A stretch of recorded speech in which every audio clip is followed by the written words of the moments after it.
Je le disais en début de journal, les récents débrayages des agents du ministère de l'économie, des finances et du développement ont paralysé les activités du secteur privé. Depuis plus d'un mois, les factures sont en souffrance car le circuit de la dépense et de la passation des marchés publics bloqué. Mécontents, les chefs d'entreprise l'ont fait savoir cet après-midi par voie de presse.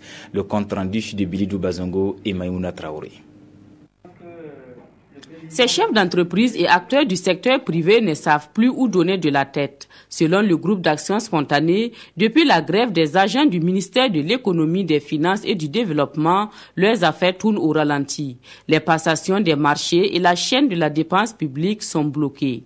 Un privé ne peut pas se faire payer sa facture, un privé ne peut pas signer un marché, un privé ne peut pas faire la réception des fournitures qu'il a livrées. Le privé travaille avec les banques. Et si aujourd'hui, nous avons des marchés que nous avons livrés, les autres ont signé, le ministère des Finances refuse de signer, on se retrouve où?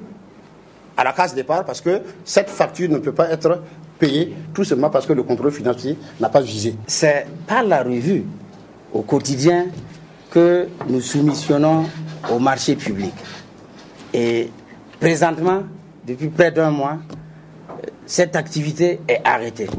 Les animateurs de cette conférence de presse interpellent le gouvernement, les grévistes et la chambre de commerce. Au gouvernement, nous lui demandons de prendre les mesures courageuses.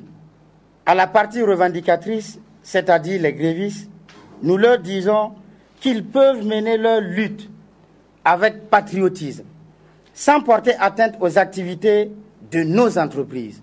Nous interpellons la chambre de commerce à s'intéresser davantage à ce blocus et à s'y impliquer pour une recherche rapide de solutions. Le groupe d'action spontanée espère un dénouement rapide de la situation car, dit-il, c'est un grand préjudice qui est porté au secteur privé et par ricochet à l'économie nationale.